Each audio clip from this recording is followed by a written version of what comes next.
બનાસકાંઠા કાંકરેજ તાલુકામાં સતત 5મા દિવસે પણ કાંકરેજ તાલુકાને બનાસકાંઠા જિલ્લામાં સમાવેશ કરવા માટે વિરોધ યથાવત રહ્યો। બનાસકાંઠા જિલ્લાનું વિભાજન કરવામાં આવ્યું। કાંકરેજ તાલુકાને વાવ થરાદ જિલ્લામાં ભેળવી દેવામાં આવ્યો। કાંકરેજ તાલુકાની પ્રજા રોષે ભરાયેલા મૂડમાં જોવા મળી। છેલ્લા 4 દિવસથી બજારો બંધ રહ્યા।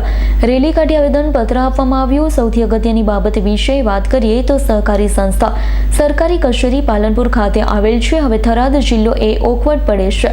કાંકરેજ તાલુકાને બનાસકાંઠા જિલ્લામાં સમાવેશ કરવામાં આવે તેવી માંગ બુલંદ બની। કાંકરેજ તાલુકાના મુખ્ય મથક શિહોરી બસ સ્ટેન્ડ ખાતે લોકોની ભીડ એકઠી થઈ। સૂત્રોચ્ચાર સાથે કાંકરેજ તાલુકાને બનાસકાંઠા જિલ્લામાં સમાવેશ કરો તેવા સૂત્રોચ્ચાર સાથે બનાસ અમારી ઓળખ તેવા સૂત્ર સાથે વેપારીઓ અને ખેડૂતો સહિત જુદી જુદી સંસ્થાઓ સાથે મળી વિરોધ નોંધાવ્યો। પાલનપુરનું અંતર 60 થી 65 કિલોમીટર જ્યારે થરાદનું 90 થી 100 કિલોમીટરનું અંતર। કાંકરેજ તાલુકો વર્ષોથી સામાજિક અને ભૌગોલિક રીતે બનાસકાંઠા જિલ્લા સાથે જોડાયેલો તાલુકો। એક બનાસ નદીના કાંઠે વસેલું શિહોરી એ કાંકરેજી ગાય ઉપર કાંકરેજ તાલુકા તરીકે ઓળખાય। કાંકરેજ તાલુકાની પ્રજા કોઈપણ ભોગે બનાસ અને કાંકરેજની ઓળખ ગુમાવવા માંગતી નથી। ત્યારે હવે સરકાર દ્વારા તાત્કાલિક ધોરણે કાંકરેજ તાલુકાને બનાસકાંઠા જિલ્લામાં સમાવેશ કરવામાં આવે તે જરૂરી। અન્યથા લોકો રસ્તા રોકો આંદોલન કરી રોડ ઉપર ઉતરી જાય તો આંદોલન ઉગ્ર બની શકે તો નવાય નહીં। અને જે જિલ્લા વિભાજનમાં બનાસકાંઠામાંથી દૂર કરી અને થરાદમાં ફેંકી દેવામાં આવ્યો છે એ બાબતે છેલ્લા 5 દિવસથી સમગ્ર કાંકરેજ તાલુકા આંદોલનના મૂડમાં છે અને અમે આંદોલન કરી રહ્યા છીએ। સરકાર આ બાબતે સત્વરે કંઈ નિર્ણય કરી અમને પરત બનાસકાંઠા જિલ્લામાં મૂકે, નહીં તો આગામી સમયમાં આના ગંભીર પરિણામો સરકારને ભોગવવાના થશે। અમે એક સમિતિ બનાવી રહ્યા છીએ જે ગામે ગામ અમે લોકોની નિમણૂક કરશું, ગામે ગામ પહોંચશું, ગામે ગામ લોકસંપર્ક કરી અને આ બાબતે અમે લોકોને જાગૃત કરશું। તેમ છતાં પણ જો પરિણામ નહીં મળે તો અમે એક મહાસંમેલનનું આયોજન ટૂંક સમયમાં કરી રહ્યા છીએ અને સંમેલન વતી સરકારને રજૂઆત કરશું। એ રજૂઆત પણ સરકાર ધ્યાનમાં નહીં લે તો અમે રસ્તા રોકો આંદોલન કરશું। નેશનલ હાઈવે 27 અહીંયા કાંકરેજના હૃદયમાંથી પસાર થઈ જશે।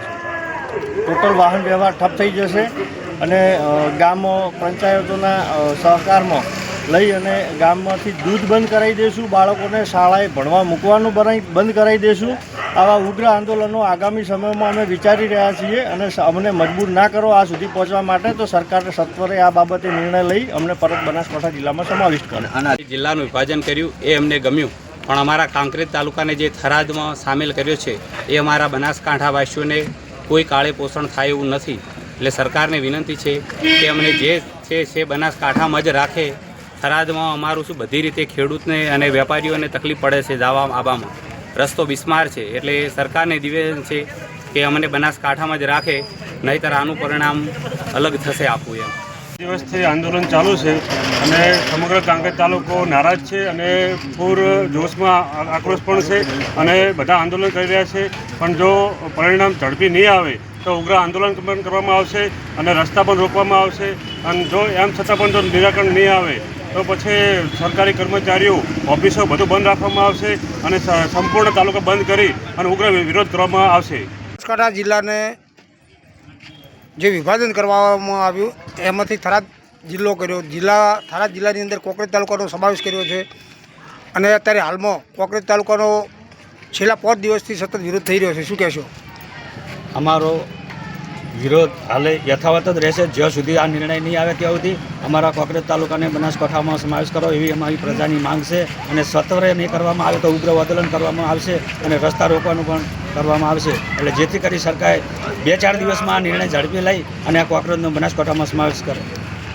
ઘરસનજી સોલંકીનો રિપોર્ટ, S9 ન્યૂઝ, કાંકરેજ। અમારી તમામ માહિતીથી અપડેટ રહેવા માટે જોડાયેલા રહો S9 ન્યૂઝ સાથે।